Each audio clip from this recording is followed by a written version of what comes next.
Hi, everybody.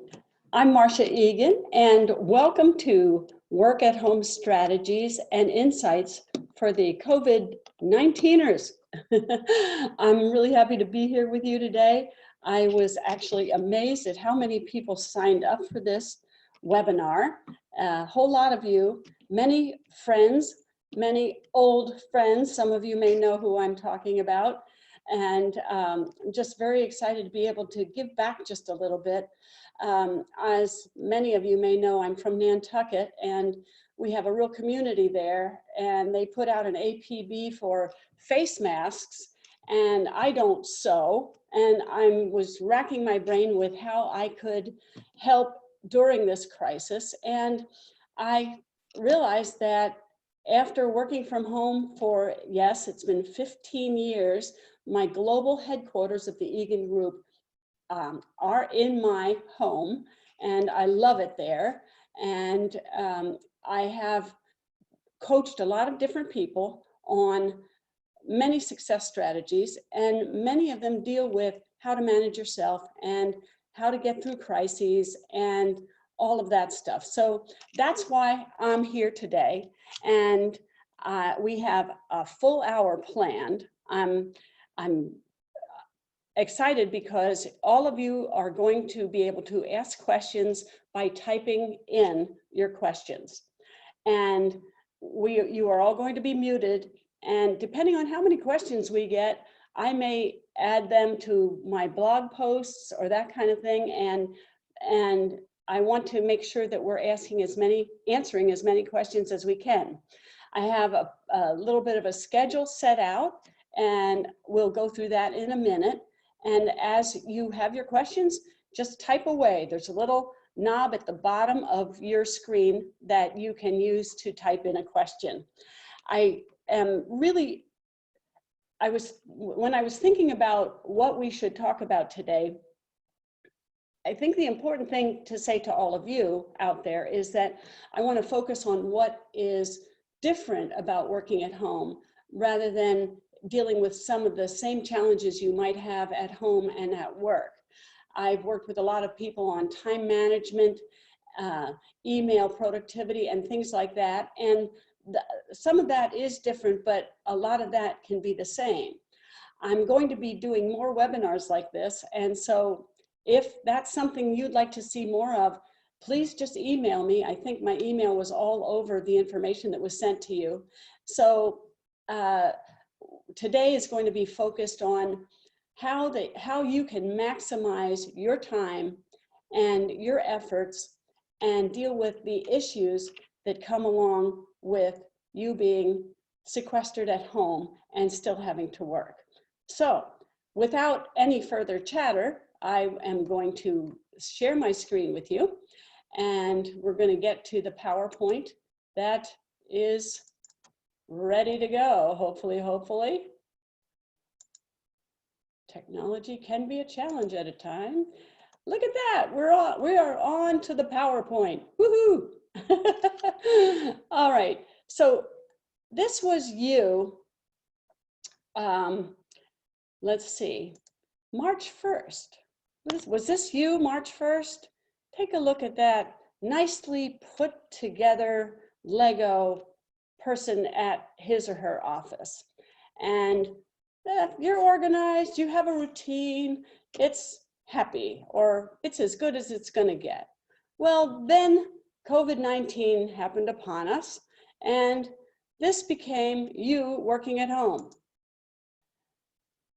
See that? Everything that you had organized got discombobulated. And so for those of you who know me, sometimes I make up words, so that's discombobulated. And we're going to try to recombobulate you all today in this short hour. So that's what happened to us. And human beings, whether you want to admit it or not, thrive on having routines. And when they have routines, they are more settled. And all of a sudden, all of the routines, not only for you, but for the people in your family and everyone else that you're working with, have been discombobulated. And what happens with that is it creates a lot of unknown. It creates a lot of stress on top of the potential loneliness that you're feeling, and just trying to figure it all out and make it work and stay as productive as you are can be a real challenge. So let me see, I'm gonna make this go forward one more. Here I come to save the day. And that's the last singing you're going to hear from me. This is what we're going to talk about today. We're going to talk about routines. We're going to talk a little bit about where to work. We're going to talk about expectations, interruptions, distractions, and am I doing that horrible thing of reading a PowerPoint to you right now? Well, this is what we're talking about today. And at the end, we want to wrap up with career strategies, because this is an unprecedented time, and it's a time when you can really help your career. And we want to talk about those kinds of things, because it's not just surviving. Let's talk about thriving in this environment and what you need to do to thrive. So let's just talk about routines just for a second. I had a little fun putting some of this together. So we all have our morning routines. And when you're working from home, it's kind of like, well, what's my routine going to be? And many times when I'm working with my coaching clients and they have something new, what I say to them is, start the way you're going to finish. And what that means is, be intentional about your routines and be intentional about how you're going to be spending your time and organizing your work. Because if you're not, it will do it to you. It'll fill the space. And all of a sudden, instead of intending to start at work at 9 o'clock in the morning, you get in a routine with your family, and all of a sudden you're not working until 9:30, and oh, where did that half hour go? So the first thing about routines is, let's take hold and let's take charge of making the new routines. Now, some of you are working from home alone, and some of you are working with other people around. And so their routines are going to matter as well. So everyone in your household has been disrupted, even your pets. And they don't know what to do with it either. So we want to be proactive about establishing routines. And one of the things, the advice that I got when I first started working from home was, someone just said, you need to go to work. And that doesn't mean I need to work, but it's almost like step over the transom and you are working. And when you step back over the transom, you are at home. And so in your mind, it's a mindset that you go to work. And yeah, so something else just went into my head. All right, so let's start with the morning routine.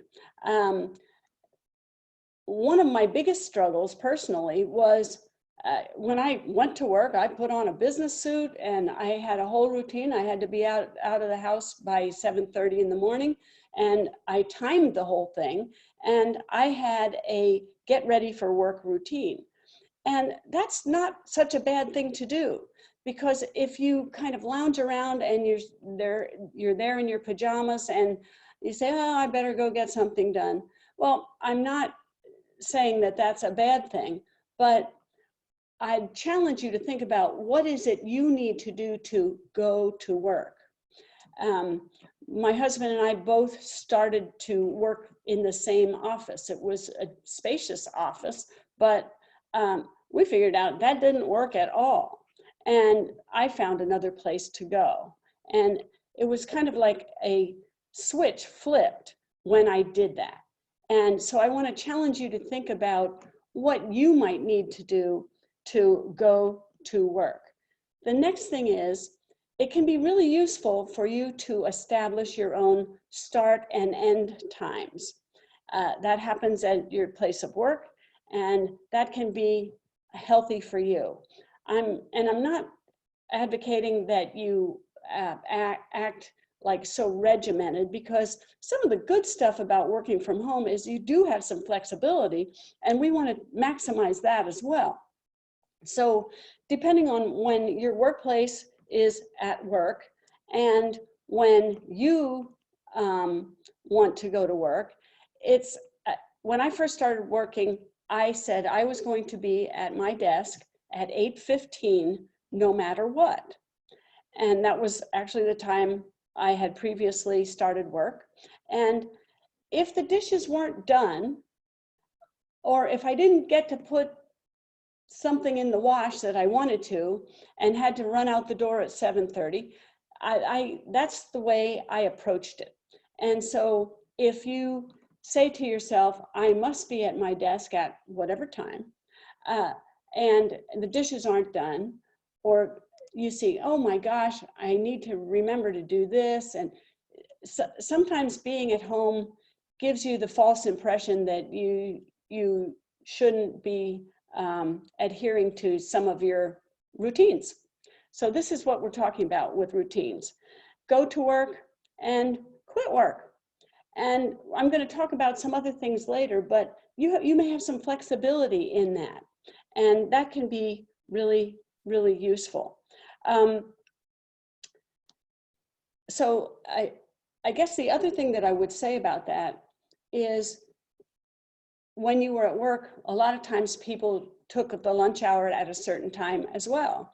And if that worked for you, if taking an hour off in the middle of the day fueled you and was useful for you, that might be something you might want to incorporate into what your daily routine is going to look like. And for those of you who have others in the household, understanding what their routines need to be or are can be very, very useful. So that's number one. Now let's just talk about where to work. And I hope this doesn't look like anybody's house right now, but maybe it does. Where to work is another challenge. And I think many of you may have started by working at the kitchen table or sitting in bed with your laptop on your lap, or who knows where. It's in the same vein as what we just talked about with going to work. If you have an established place, that can be very useful. And some of the people on the line I know have had a lot of experience working from home, and I don't want this to seem too basic, but it is important that you establish a place that is yours to the degree that you can. And whatever that is, then that becomes your place to go to work, as we just said, as private as possible. And the other thing that can be really useful is get it organized so that you have, even if you don't have file cabinets or things like that, you can use boxes to store whatever you need to have at your fingertips. And that kind of thing can be very more settling, and it helps you get things done faster. So where to work is another challenge for you. And for those who have other people in their homes, establish their places to work too. So where to work is pretty important as well. And the intentionality about all this can be really, really useful. All right, let's go to the next subject, which is expectations. And what do we talk about this? Well, managing expectations of yours and of others can be really useful in coming to your new normal. And that is, everything got kind of discombobulated when you first had to work at home. You're starting to come up with answers now. And this is where managing your expectations about how you're going to work and what it's going to be like can be really useful for you. So this is, as an example, setting a daily plan. Now you know what time you're going to start work. How are you going to structure your day? You really aren't going to be going out of the house other than for some exercise or a walk or that kind of thing. You're not going to be going to meetings. You're not going to be going to work. You're not going to be meeting with other people. But there are things that will work for you in terms of how you structure your day. Nobody can work 8 hours straight. They need breaks and they need lunch, and your dog needs to go out. And so when you, in your own mind, have managed your own expectations about how you're going to work, that's great. Now, you've established a daily plan. Let's let other people know what that is so that they, and learn what their expectations are so that you're all in sync. I have heard a lot of stories about these household units of 4 and 5 people who are really struggling, and my heart goes out to them. And you know, it's worst at its first, and as things settle out, it gets better. But the way you get through this is by communicating your expectations with other people. And because I have my global headquarters in my home, there are times when my husband also works at home. And when we're working on big projects, I'll basically say, I need 2 hours of uninterrupted work, and he'll do the same with me. I'm not saying it always works really great, but every now and then it does work. Especially the more important it is, the better. I was on a call last week with someone who actually, this was before the quarantine, but she was working from home at that time. Actually, it was during the quarantine, I'm sorry. She had her husband take her son out for a little drive while she was on an important call. There are things that you can do to work with each other on things like this, but understanding your own needs and plans and routines, and then sharing them with others is how to manage expectations.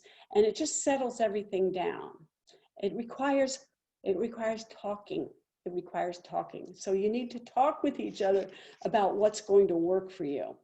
So I'd like to just challenge you to kind of put that on the table and just kind of brainstorm with each other as to how you can best fill each other's needs. I just got an email from someone who wanted to be on the line today, but her son had to be on an online learning. Now, luckily, this recording is going to be in the cloud forever, and she was real happy to hear that it's available. So sometimes there are conflicting things that have to be worked out as well. Okay, let's go to the next one, the big one, interruptions. Do you get interrupted? Yeah, there are lots of things. Now, and I define an interruption as something that something or someone else does to you. In other words, a telephone call is an interruption. The dog coming up with their toy to play is an interruption. Your son having yogurt all over his face is an interruption. And your grandmother wanting to call and share a video with you is an interruption. So anything that is external to you that interrupts you, this is what we're talking about right now. So I do a lot of productivity work with my clients and with my coaching clients. And this is kind of a commonly accepted thing, and that is it takes the average person an average of 4 minutes to recover from any interruption. All right. So that doesn't even involve handling the interruption. It's just, I was interrupted. I was writing a great blog post. Someone came by and interrupted me for something. Now I can't pick up immediately where I was. So 4 minutes to recover from any interruption. If you are interrupted only 15 times in a day, 4 minutes times 15 times, you have lost 1 hour, 60 minutes of productivity. So interruptions are very, very costly. And I think you all know the pain of having to deal with interruptions. And I'm not saying that you can eliminate them, but you can do some things that will minimize your interruptions. As we just talked about, managing people's expectations can be very useful. And this is why we want to take advantage of our situation at home to minimize those interruptions. And I want to challenge you to think about what's interrupting you, because everybody's different, but what's interrupting you and how can you minimize those interruptions? I worked with a gal at one point who worked from home. She had kids at home and they were being homeschooled. She had an office door and she had 3 things made up to hang on her door. One was yellow, one was green, and one was red. And if she had the green hanger on the door, it meant the kids could interrupt her anytime. If it was yellow, it meant interrupt me if it's important, and please knock. And the red was, and she was joking, but she said, come in only if you're bleeding. So the red meant do not come in. Anyway, there are some systems or things like that that you might be able to employ to minimize the interruptions in your life. One of them, and I think the biggest interrupter of the universe now is email and text dinging and flashing. And when you're working, you're working. And that means turn off the dings and the flashes so that you can work. The interruptions are what can really take you off track. And the other thing that happens is when people think you're at home, they think you're not working. So they do call during the day when they might not call you at work because they know you're working. And so if you start getting calls like that, sometimes in a very nice way, you can say, hey, I'd love to talk to you after my working hours, after 5 o'clock. And it is interesting because I've known a lot of people who, when they first started their home businesses, they would have friends come over for coffee, uninvited, and they would call to chat because they knew you were home. And so sometimes we need to take it on with other people to say, hey, you know, I'm still taking a paycheck here. I need to work and I want to work, and this is how I'm going to work. So turn off all the interrupters, the dings and the flashes. And I am guessing that email is flourishing even more than it used to because people are at home. And there's, I like to challenge people. I do a whole workshop on how to manage your email. But if you can minimize your Outlook or minimize your email while you're working on something important, at least for that half hour, you'll get more work done than if you hear a ding or a flash and you're looking for some newfound treasure to come grace your inbox and find out that it was just spam anyway. So I do think when I was thinking about this workshop, the average person takes 4 minutes to recover from an interruption. And I would fear, and it's not documented, that it might actually take longer when you're in a home environment, because if you're interrupted, you could be saying, oh, gee, I think I heard the dryer just go off. I'm gonna fold the wash. Or, oh, gee, I hear a funny sound outside. I'm gonna go check to see what the gas guy's doing. And I'm not saying if there's an emergency that you don't pay attention to it. All I'm saying is that it's healthy for you to be cognizant of what's interrupting you, to try and shrink it. We will never get rid of all of our interruptions, but we can shrink them down. So the fewer interruptions you have during the workday, the better. So very close to interruptions, let's go to the next one, is distractions. Okay, I define a distraction as something that you did to yourself.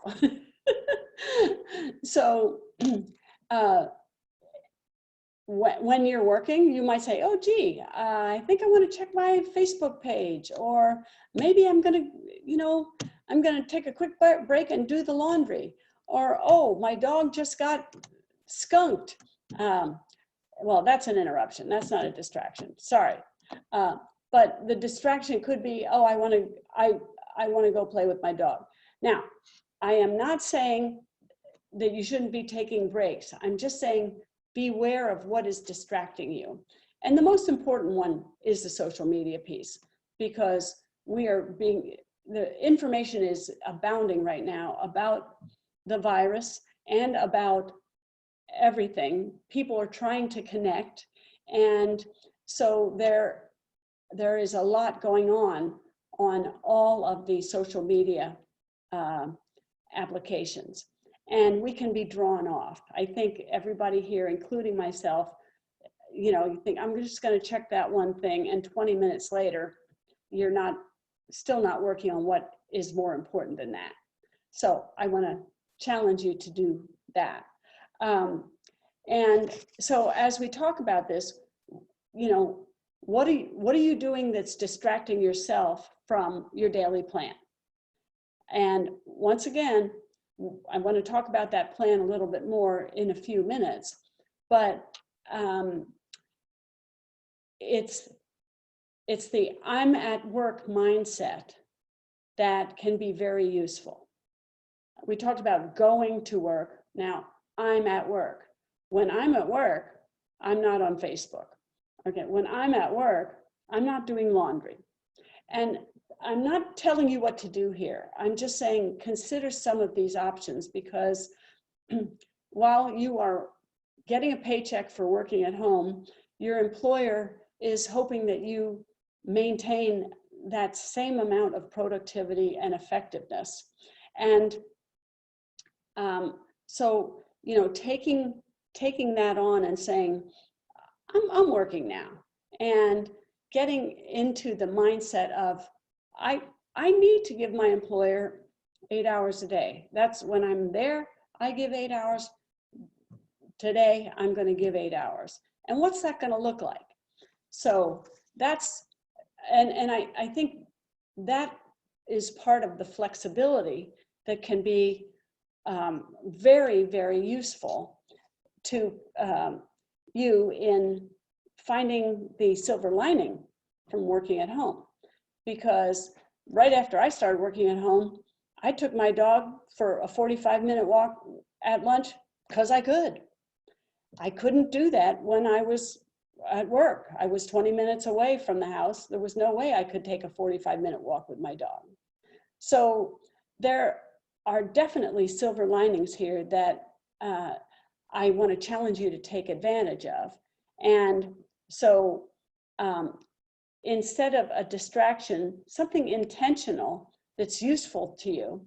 And I'm not saying you shouldn't look at social media, but start an end time. I'm going to do 10 minutes on Facebook this morning just to make sure I'm, keeping up with my family and that kind of thing. So distractions can be toxic to you, because if you get in the habit of distracting yourself, you will most likely be distracting yourself as part of your routine.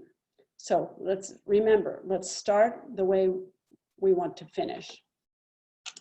Okay, the next thing I wanted to chat with you about a little bit is energy. And this is, managing your energy when you work from home can also be a challenge. I think when you go to work physically, you get into a work mindset where your energy pattern has already been established. Well, now you're in your home environment and it could be different. But the really cool thing about this is when you're in your home environment, you have the option of using your energy levels to do your best work. Because if you can decide how to spend your time. I would imagine a lot of you are on a lot of different conference calls, Zoom calls, things like that. But to the degree that you are planning your day and managing your time, there is this thing called a circadian rhythm. And I'm sure a bunch of you out there know what that is. But what it basically says is everybody has rhythms to their day: high energy, low energy, medium low energy, high energy. And with energy comes creativity. And what we want to think about is maximizing our energy levels for the time we need to be most productive and most effective. And for those of you who think you have a high energy level all day long, that's a bunch of hooey. Or some of you may say you have low energy all the day long. That's a bunch of hooey. I can't hear anybody laughing, but I'm laughing at my own jokes. So just go with it, okay? Anyway, so your energy levels go like this, and everybody has them, and they are rather similar just about every day. This is not something that varies significantly. And personally, my low energy level is probably between 2:30 and 4 o'clock in the day. It always has been. My nickname in college was the napper.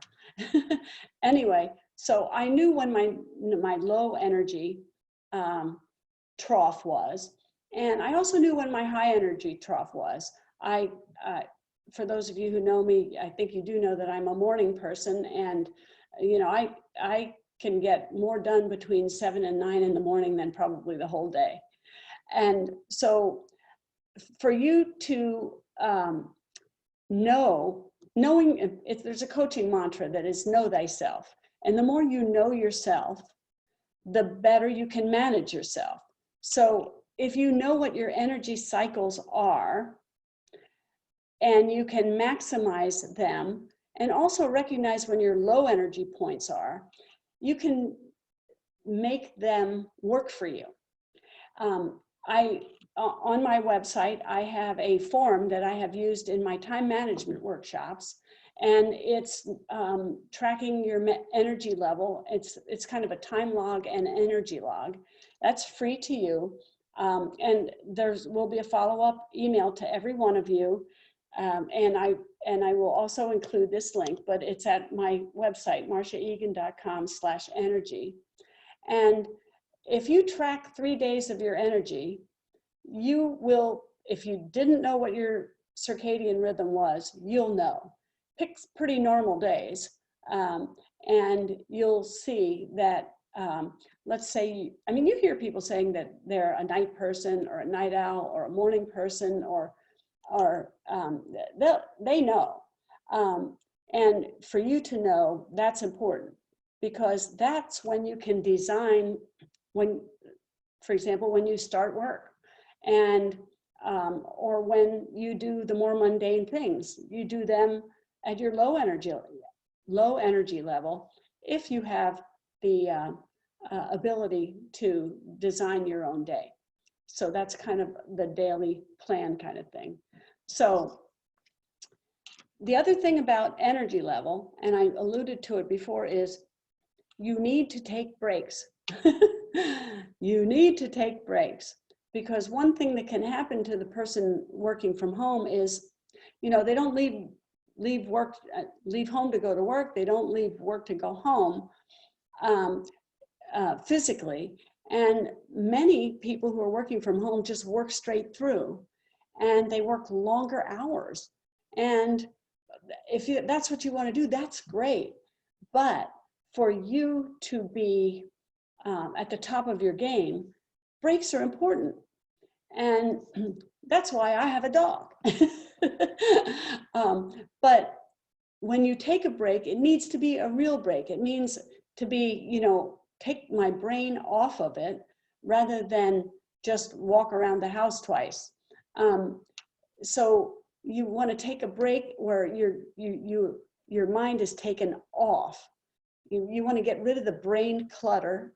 And if you can combine it with physical exercise, that can be very useful as well. But by maximizing our circadian rhythms and taking the needed breaks, and sometimes defined breaks, it's like, I'm gonna set my alarm for 15 minutes and then I'm gonna get back to work. And then I can do the stuff around the house that I wanted to do. So energy level is very important. And in that same regard, sleep patterns are also important. And so the more regularly you go to sleep and get up at the same time each day, the more your circadian rhythms will be consistent from day to day. So sleep, breaks, and knowing when you are highly energetic, which also means highly creative, that's going to be useful to you. Okay, so let's go to the next thing. And now we're talking about communicating. All right. Human connections are important.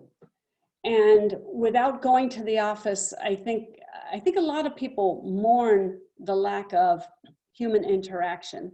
And they're discovering things like Zoom. For those of you who've never used this before, there's a free version that you can use for up to 40 minutes. And it's very, very easy to use. And there are all kinds of ways to communicate and to interact with other human beings. We are wired that way. We are wired to be social people, at least most of us. So the video calls that we have at work can serve their purposes. And because we don't have the human interaction, I like to suggest that there are going to be some times when instead of an email, a phone call might be more useful. It may be more effective anyway, but the human connection is needed. And so sometimes there are a lot of people out there who default to email on everything. And during this time of crisis, I would recommend either Zooming somebody, FaceTiming somebody, or video chatting or calling every now and then. Caution, caution, danger, danger. And that is, don't stay on the line for 2 hours, but sometimes it's nice to say, hey, how are the kids? How's your family doing? Rather than just answering a business email. And for those of you out there who are fearing that I'm telling people to not be as productive, this is something that helps your productivity. And I mean, anything to excess is a problem, but the human connection, especially right now, can be very useful. Now, let's talk a little bit more about, let's just say your company does a lot of video chatting or Zooming. And now we're getting into a little bit of the career stuff. And that is prepare for the call physically. And what I would like to suggest there is, you know, hair, makeup, you know, the right clothes, at least, you know, from the waist up. But in times like these, careers can be made or broken by how you behave, how you look, how you present yourself. I used to always say to my clients, how they behave in a meeting with their boss can be a career boost or a career limiter. And you're having a lot of these meetings online. And I hate to tell you this, but this could become the new normal because people are no longer afraid of it and they're learning to use it. There's some people who've used it very well over time, but there are other businesses where this is kind of new. And for those of you who haven't done a lot of it, I very strongly suggest that you prepare physically for the call first. And that means dressing for the call. I'm not saying put on a coat and tie or anything like that for you guys, but you don't want to be in your workout clothes necessarily, unless it's an emergency, for your meeting with your boss online. And then let's prepare mentally, and that is when you're on the call, be very focused, be on the call, and just like you were going to a meeting at work, be prepared for the call and use the call wisely. As you know, when you're asked for your feedback, be articulate and behave just as you would in a meeting at work. So high energy is important. Bosses like to see that. And so, you know, instead of, you know, laying back here and, you know, they can see you doing the Blackberry prayer, you know, here. You don't want to do that. Engagement and the appearance that you're presenting is very, very important. Then the next thing is arrive early. Don't be the person who's coming into the meeting late. If you know it's starting at 1 o'clock, get on the call 5 minutes early. And I mean, you can do other work while you're waiting, but arriving early to any meeting anywhere is an important career strategy. And the other thing that you do want to do is try to minimize the noise as much as possible. It's kind of hard in home environments and that kind of thing, and people understand. But it might be useful for you to invest in a noise canceling headset if you do have a lot of background noise. That can be very useful. And just keeping your communications kind of intentional and using them wisely, and recognizing that the human connection now more than ever is really important. And it's important that you support other people too, and you help build them up.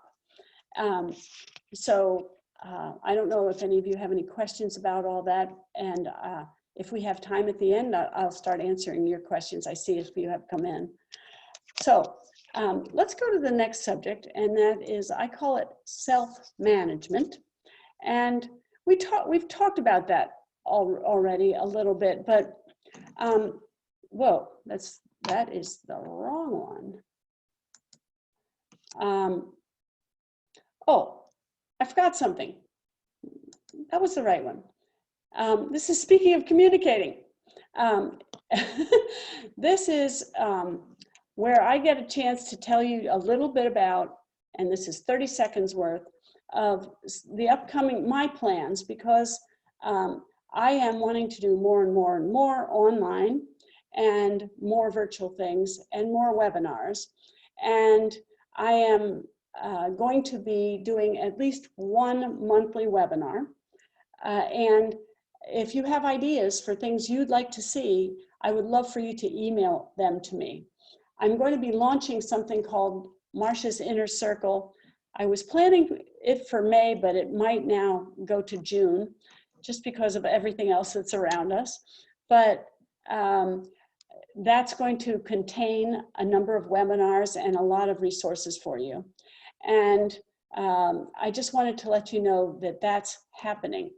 One way to be informed of that is I have a quarterly newsletter. I don't slam your inboxes with lots of newsletters, but it's called Success Boosters. I had a brain drain right there. And you can find it on my website, and I will be notifying all of the people who are on my newsletter about that. And oh, by the way, I want to thank all of you who are on my newsletter for signing up today. We have over 180 people on the line right now, and that's pretty awesome. Okay. The other thing is I do individual coaching with people. I do it mostly by telephone. I don't know why people don't want me to see their pretty face, but once I get to know them, we talk by phone, and that works pretty well for me too. So anyway, let's move on to the next. Self-management. This is, I've already talked a little bit about this, but this is where we're getting into the whole career thing. And instead of feeling victimized by you being stuck at home, this offers a lot of opportunities for you. And for you to be able to take advantage of those opportunities, I like to call it self-management, self-ownership, where you are taking this on yourself and finding the lemonade that's happened because of the lemons. And part of that has to do with how well you do your job while you're at home. And part of that is planning your day. Part of that is you're going to be going back to the work. So how you survive this, and how you have a positive attitude about things, and how you manage your work is all going to be part of, you know, your trajectory after this is over. And it's going to be over. And, you know, we're just looking for the light at the end of the tunnel. And I know it's been very rough on a lot of you. And I got something the other day that said Anne Frank spent, I think it was 600 plus days in captivity. Don't quote me on that. And with the same 7 people for those many, many, many days. And she was able to keep a positive attitude about it. So I hope that we can too. And instead of stirring the pot, what we want to do is make a really, really great bowl of vegetable soup. So, okay, so planning your day is part of it. The other thing is managing your time and your priorities well.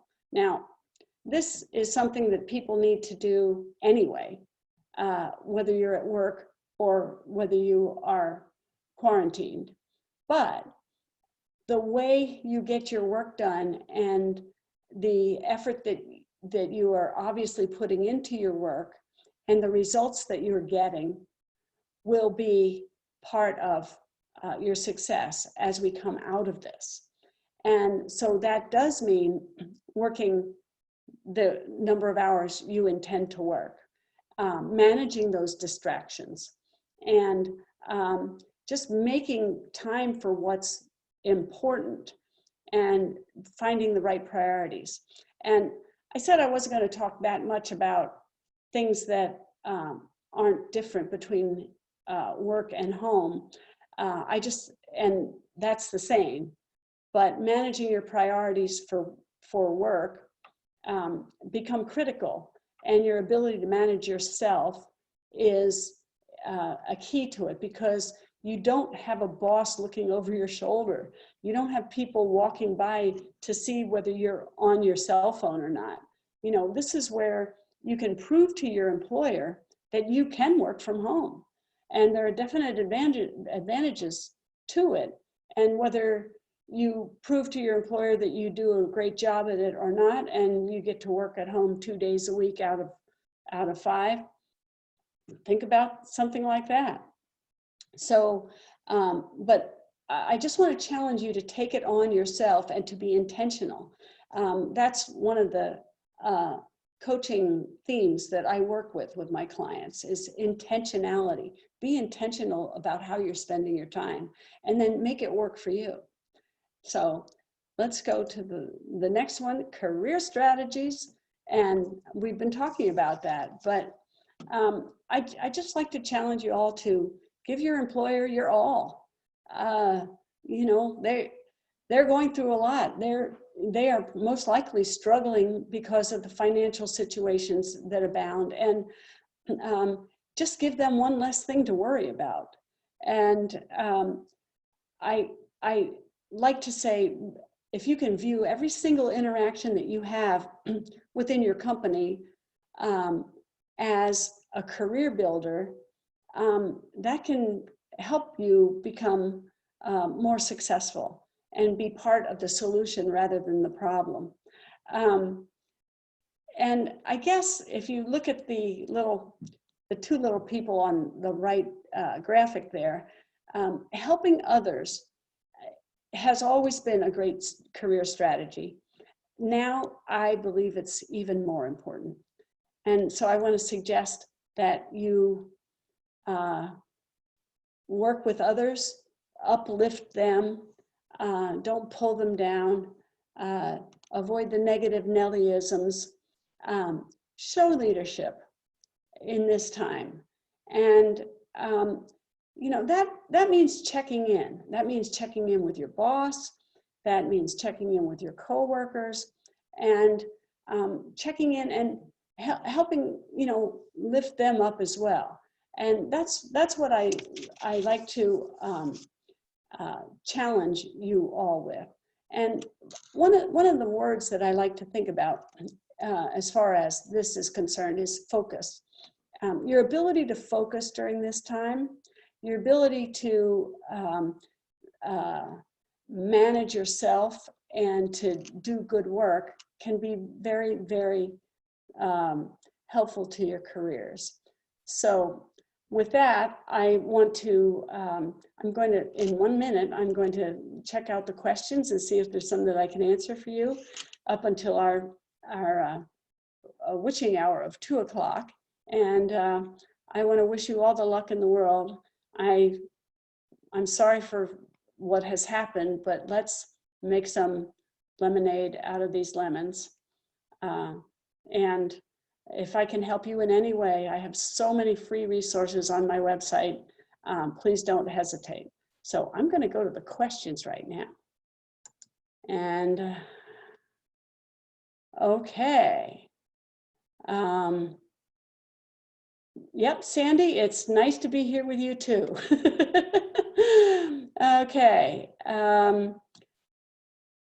I'm going to read this question. Do you think that colleagues and clients should be more understanding when you're required to work from home with kids homeschooling, spouse, or roommates around and pets in the background? Does this bring a new sense of authenticity during the pandemic? Should we try to maintain the same level of professionalism as at the office? Well, I think I answered most of that.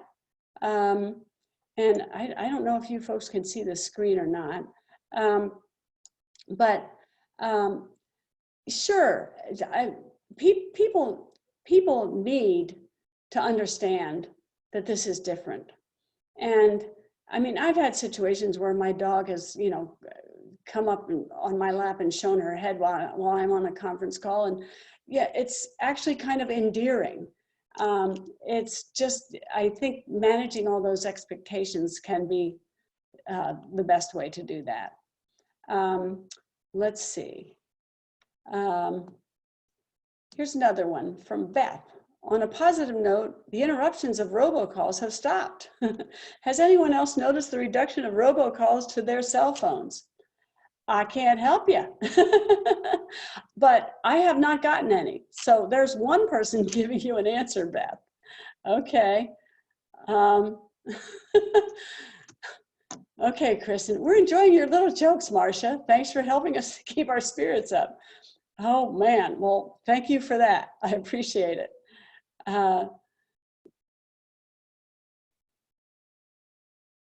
Okay. Oh, here's, okay. From Mike, I suppose it's the meeting host's responsibility for controlling this. It seems like on many Zoom or FaceTime sessions, the first 10 minutes or so are spent on unnecessary chit chat. Okay, Mike, you have just hit one of my buttons here. When I do coaching calls or coach trainings, I make sure I start no later than 3 minutes after the hour. And I start. And I actually wrote a book called Making Good Meetings Great. And the book basically says, when the meeting's supposed to start the meeting. And if you wait 10 minutes for the stragglers to come in, you have just rewarded the wrong behavior. So, Mike, you just hit my hot button. And what I would, to the degree that you have any control over this, those meetings should start on time. And if people straggle in, don't catch them up. I mean, unless it's really critical. Because a lot of these meetings are not going to be the only meeting you have. So if the meeting leader starts that meeting on time, and they don't catch up the person who's late, and a lot of times with these meetings, people see who's coming in late, which is not healthy for your career, as we just talked about, right? That would be great. And now, if you chit chat is important, but chit chat as part of the meeting is not. I mean, if you really want to, you can say, join the meeting 5 minutes early to connect with your other people, and we'll start at exactly 2 o'clock. We used to do that with networking meetings, where we would say, our meeting is going to be at 5 o'clock, but if you want to socialize, come at 4:30. Something like that. I'd be interested to see if you have any other thoughts on that. And let's see. Okay, what is the best way to network virtually during this time? Well, it's not as easy as going to a chamber mixer, I'll tell you that. I have always said that this is my networking workshop, but networking is really helping. So the best way to network, in my view, it's, and I think it can work virtually, is to help others. In other words, if you're on a call and someone says, my refrigerator just broke, and you happen to know the best refrigerator guy in town, and after the call, you send them a note saying, here's the best refrigerator guy I know. People remember things like that. So positive networking is helping. So I would suggest you try that. Okay, and oh boy, and this is from my friend Rosemary. What strategy have you found to be most useful for you to stay focused? Well, that is a challenge, and what I like to do is set deadlines for myself. And sometimes I set deadlines using other people. In other words, if I need to get something done, I might say, Rosemary, I'll get this report to you by 2 o'clock tomorrow. So that way, even though Rosemary did not set a deadline for me, I set it for myself. So that helps me stay focused. My best way of focusing is to turn away from the computer. And coaches are really into goal setting, and the way to focus is to set your sight on the goal. And if the goal is, I'm going to finish writing this article set yourself a goal of finish writing the article by 2 o'clock or before you go to lunch, or something like that. And that is one of the ways that I am able to focus, because there's a lot going on here. And I do like to say to myself, what's the most important thing I should be working on right now? And then that's what I try to work on. With the caveat, I'm going into my time management workshop here, with the caveat that if it's your low energy time, don't do that. If it's the most important thing that you can be working on, and your energy level is correct and you have the right amount of time, then you can do that. So let me see if we have had any more questions since I started answering these questions.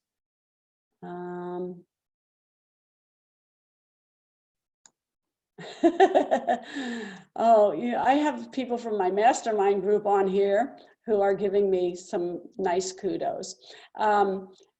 Thank you, David. And here's another suggestion, and that is from Jan, who says, I have to remember to clear off my desktop, otherwise all my lists and other projects keep coming up. So decluttering is energizing. So that's another tip for you. Okay. And here's someone who liked the session, but sadly had to leave for another Zoom call. Okay. Well, it's 2 o'clock. I promised that I would keep this to an hour, and I am going to keep to that. And I want to wish you all the health and wellness and career success that's possible. And please stay safe and stay positive.